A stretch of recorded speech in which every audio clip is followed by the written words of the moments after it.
Hello दोस्तों, आपको दिवस ऑफिशियल चैनल में स्वागत करता हूं।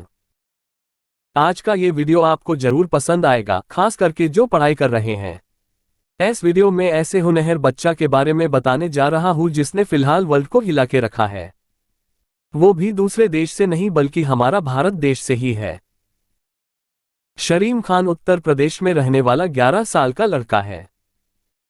शरीम खान अपने 7वीं क्लास में ही लॉकडाउन के समय में जब 9 साल के थे तब घर में ही किताबें मंगवा के पढ़ाई में जुड़ते हैं। इनका माता पिता दोनों ही शिक्षक हैं। शरीम खान को IITG फिजिक्स प्रॉब्लम जल्द से ही सॉल्व करने का क्षमता है। उनको लिटिल आइंस्टीन का भी अवार्ड मिल चुका है। उतना ही नहीं, उनको 2021 में उनका नाम पूरे विश्व में से किड्सॉइड बुक ऑफ वर्ल्ड रिकॉर्ड 2021 में छपा गया है। शरीम खान का जन्म दियोरिया, उत्तर प्रदेश के गांव में हुआ था। इनके माता पिता दोनों ही शिक्षक हैं। उनके पिता इंग्लिश लैंग्वेज के शिक्षक हैं। फिलहाल उनका पढ़ाई एक्सपीडिशन एकेडमी, हाटा, काशीनगर में 8वीं कक्षा में पढ़ाई हो रहा है। शरीम खान 4 प्राइड ऑफ इंडिया में से एक है। हर्षाली मल्होत्रा, यमुना गुलवेज, शरीम खान और कशिश खान जैसे होनहार तारों में से एक है। इस वीडियो में शरीम खान असम जैसे जगह में आके मैथ्स और फिजिक्स जैसे विषय में जानकारी देते नजर आए हैं। वीडियो को पूरा देखें और इस दिवस ऑफिशियल चैनल को सब्सक्राइब करके रखना। वीडियो को देखने के बाद अपना राय जरूर कमेंट में देना। अगर वीडियो को पसंद आया तो लाइक और शेयर भी करना ताकि सभी को पढ़ाई में जागरूक हो। of science, you can say the language of the universe. It is also called the queen of science, as you can see. हाँ, केमिस्ट्री का मुझे नहीं पता। तो बेसिकली पहले देखो मैथ्स क्या है कि हमारे यूनिवर्स, ये पूरा universe, it is so vast कि यहाँ पे यूनिवर्स में आप डिफरेंट स्ट्रेंज बिहेवियर्स देखोगे। ये सब गर्ण किससे होता है? फर्स्ट ऑफ ऑल, जो प्योरेस्ट फॉर्म है साइंस का उसे मैथ्स कहते हैं, द प्योरेस्ट फॉर्म। क्योंकि मैथ्स में आप देखोगे कोई एप्लीकेशंस नहीं है, इट इज कम्प्लीटली प्योर। कि यहाँ पे आपको नंबर्स दिखेंगे, इक्वेशंस दिखेंगे। इक्वेशंस कहाँ यूज हो रहे हैं मैथ्स में हमें नहीं पता होता है। रिचर्ड फाइनमैन ने कहा था कि फिजिसिस्ट और मैथमेटिशियन में यही डिफरेंस होता है कि फिजिसिस्ट को पता होता है वो किस चीज के बारे में बात करें, मैथमेटिशियन को इस बारे में नहीं पता होता है। उन्हें इक्वेशन सॉल्व करना आता है, वो इक्वेशंस डिराइव करते हैं, लेकिन उन्हें नहीं पता होता है ये इक्वेशंस एक्चुअल में है क्या, राइट। सो अगर वो लोग 3 डायमेंशनल ज्योमेट्री के लिए इक्वेशन डिराइव कर रहे हैं तो they have derived the equation, लेकिन उन्हें नहीं पता ये कहाँ पे यूज में आएगा। सो दैट्स व्हाई मैथमेटिक्स को प्योरेस्ट फॉर्म ऑफ साइंस कहते हैं। उसके आगे आते हैं physics. Physics is also pure form of science. यहाँ पे आपको डिफरेंट कंसेप्ट दिखेंगे, यहाँ पे आपको मैथमेटिक्स भी दिखेंगे, लेकिन फिजिक्स में होती है applied mathematics. That's why physics isn't as pure as maths, बल्कि इसमें थोड़ा बहुत इज अप्लाइड मैथमेटिक्स। फिजिक्स से बनती है केमिस्ट्री। केमिस्ट्री में आप देखोगे लाइक कुछ फिजिसिस्ट कहते हैं कि सारी की सारी केमिस्ट्री श्रोडिंगर वेव इक्वेशन में लोकेटेड है। कि अगर आपके पास श्रोडिंगर वेव इक्वेशन है, उसे आपको सॉल्व करना आता है, यहाँ से आप सारी केमिस्ट्री डिराइव कर सकते हैं। Although I wouldn't go as far as that to say it, लेकिन फिजिक्स से केमिस्ट्री एक्सप्लेन हो सकती है। So chemistry is nothing but a form of applied physics. Chemistry के बाद आती है biology, which is the most impure form of science as you can say, क्योंकि यहाँ पे it is like something like completely an applied form, right. यहाँ पे you will see applied chemistry is nothing but biology. यहाँ पे जब इसे chemistry को ऑर्गेनिज्म पे अप्लाई करते हैं, so everything that you see in an organism body, ये सब केमिकल प्रोसेसेस से एक्सप्लेन हो सकता है, ऑब्वियसली हो सकता है। So biology is nothing but a form of applied chemistry. That's why mathematics को the language of this universe कहते हैं, and it is also said God is a mathematician. That is to me अगर इसका मतलब बताऊं, so it is to say कि God ने ये जो हमारे यूनिवर्स बनाए, इसे कुछ ऐसे बनाया कि ये मैथ्स के नंबर्स, मैथ्स के इक्वेशंस को ओबे करे, कि मैथ्स की सिमेट्रीज को ओबे करे, या फिर मैथ्स के जो प्रिंसिपल्स हैं उसे ओबे करे। So mathematics is the language of this universe. And इस यूनिवर्स को अगर एग्जैक्टली डिटेल्ड में, वो तो हम इक्वेशंस रख सकते हैं, लेकिन कौन से इक्वेशन कहाँ पे रखेंगे ये हमें कैसे पता चलता है? ऑब्वियसली ये फिजिक्स से पता चलता है। That's why physics is said to be the study of the rules, the laws of nature.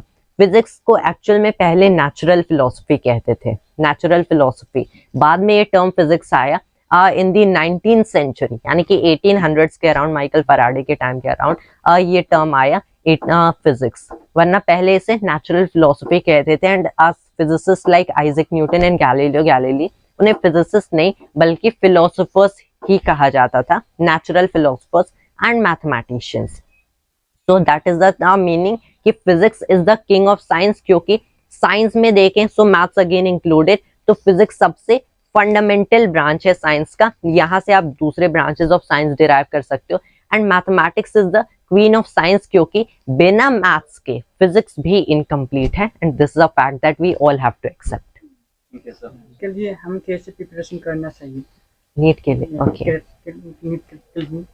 Okay, so NEET basically medical, इसमें there are 3 subjects again, PCB, यहाँ पे केमिस्ट्री में there is physical, organic, inorganic. So although I'll not go as deep की organic separately, inorganic and physical, let's take PCB।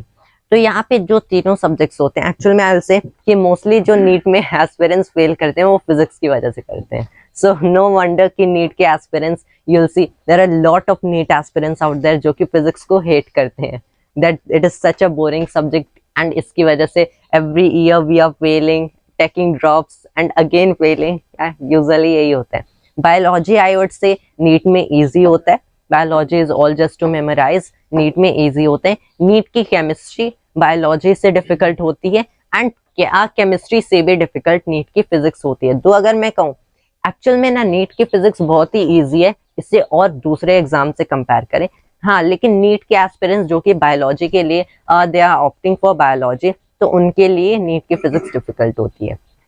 NEET की physics को समझने के लिए, first of all to begin with, NEET की फिजिक्स को समझने के लिए all you have to do, देखो जैसे जे की फिजिक्स में क्या होता है, यहाँ पे आपको लेंथी कंसेप्ट्स मिलेंगे, आपको सारे कंसेप्ट्स के डिटेल सॉल्यूशन चाहिए कि अगर आपके पास ये कंसेप्ट है तो इससे एक ये स्पेशल केस बन गया, एंड इस स्पेशल केस में भी एक स्पेशल केस बन गया, तो आपको स्पेशल जो केसेस बनते हैं जे की फिजिक्स में उनके लिए भी सारे इक्वेशंस याद करने पड़ते हैं, क्योंकि राइट एट द मोमेंट तो एग्जाम में डिराइव करोगे नहीं, you are like getting 2 minutes for 1 question in Main, and in advance वहाँ पे एक्चुअल में एटलीस्ट 3 या 4 minutes मिलते हैं वैरिंग, क्योंकि एडवांस में नंबर ऑफ क्वेश्चंस वैरी कर जाते हैं बहुत बार।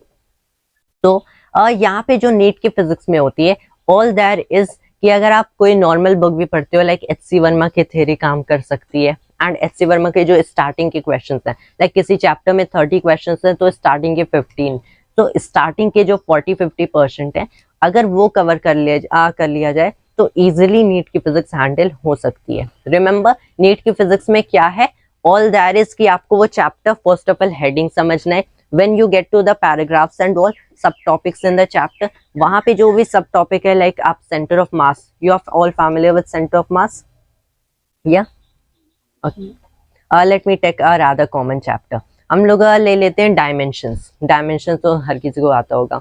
डायमेंशंस में आपको क्या क्या चीजें मिलेंगी, पहले तो इंट्रोडक्शन टू डायमेंशन होगा कि डायमेंशंस क्या होते हैं, डायमेंशनल एनालिसिस, फिर कि डायमेंशन से कैसे फॉर्मूलाज डिराइव करते हैं। तो डायमेंशंस में पहले आपको इंट्रोड्यूस कर दिया जाएगा कैसे क्वांटिटीज के डायमेंशन निकालते हैं, अगर उनके फॉर्मूलाज या फिर यूनिट्स भी गिवन है, यूनिट से और इजीली हो जाता है डायमेंशंस निकालना। उसके बाद आपको क्या क्या मिलेगा कि कैसे इक्वेशंस को प्रूव या डिस्प्रूव करते हैं डायमेंशन के बेसिस पे, कैसे इक्वेशंस को डिराइव करते हैं डायमेंशंस के बेसिस पे। दो ये मेथड ऑलवेज करेक्ट नहीं होता है, क्योंकि यहाँ पे जो डायमेंशनलेस कांस्टेंट होते हैं वो बेसिकली इस इक्वेशन में अपीयर नहीं करते हैं। फिर आपको इससे और भी रिलेटेड इससे टॉपिक्स मिलेंगे कुछ लाइक अप्लाइड वे में। तो यहाँ पे नीट की फिजिक्स में ऑल दैट इज कि आपको डायमेंशन समझना है एंड इन टॉपिक्स को समझना है जस्ट, और that is like know detailed वे में आपको ज्यादा नहीं समझना है। ऑल दैट इज की जो कंसेप्ट है वो अंडरस्टैंड करना है, थ्योरी अंडरस्टैंड करना है, एंड आपको फॉर्मूलाज लर्न होने चाहिए, क्योंकि नीट की फिजिक्स में ना एक्चुअल में टाइम कम होता है। That is the thing, NEET की फिजिक्स में जे की फिजिक्स से कंपेयर, जे एग्जाम से कंपेयर करें सो कम टाइम मिलता है for solving each and every question, that's why. And NEET में कंपटीशन ज्यादा है, पेपर का लेवल थोड़ा कम होता है, नंबर ऑफ एस्पिरेंट्स ज्यादा होते हैं, दैट इज द थिंग। सो लेकिन मोस्ट एस्पिरेंट्स तो ऐसे ही एलिमिनेट हो जाएंगे जो कि विदाउट सीरियस प्रिपरेशन वहां पे एग्जाम हॉल में एंटर कर रहे हैं। तो all that is in NEET is आपको बेसिक उसका कंसेप्ट समझना है, फॉर्मूलाज लर्न करना है and it can be done. इसे जेई फिजिक्स से कंपेयर करें तो यहाँ पे क्या होता है, आपको कंसेप्ट समझना है, फॉर्मूलाज लर्न करना है एंड उसके स्पेशल केसेस बनाने पड़ेंगे। अगर आपको कोई भी मॉडल गिवन है तो ये मॉडल कैसे काम करता है, लाइक थर्मोडायनेमिक्स में आप पढ़ोगे engines and all, heat engines का कंसेप्ट पढ़ते हैं, तो हीट इंजन्स कैसे काम करते हैं, रेफ्रिजरेटर्स कैसे काम करते हैं, इनके डायग्राम्स, एनर्जी फ्लो डायग्राम्स कैसे बनाया जाता है। जेई की फिजिक्स में you go through all the details, सारी डिटेल से, but in NEET all you need कि कोई हीट इंजन है, से कार्नट साइकिल का हीट इंजन है तो उसका इक्वेशन क्या है, उससे क्वेश्चंस हो जाएंगे। यूजुअली नीट में डायरेक्ट क्वेश्चंस आते हैं फॉर्मूला बेस्ड, बस आपको एनालाइज करना होगा, रिमेंबर कि कौन सा फॉर्मूला आप यूज करोगे। Many times more than one formula will be used, क्योंकि अगर मोर देन वन फॉर्मूला नहीं यूज्ड होगा तो ऑब्वियसली सारे बच्चे ये क्रैक कर जाएंगे and that is not something that anyone would want. So I will not say कि I hope that all of you will crack in your JEE and NEET exam. I will rather say कि जितने लोग मेहनत कर रहे हैं वो crack कर पाए। Otherwise, where is the justice for those students जिन्होंने एक्चुअल में प्रिपरेशन की है, हार्ड वर्क किया है। So we also need to have justice for them, right? That is the thing. So NEET की physics is just very simple. You have to understand basic concepts, not in very much detail, and simple problems आपको आने चाहिए। That is all that is to it.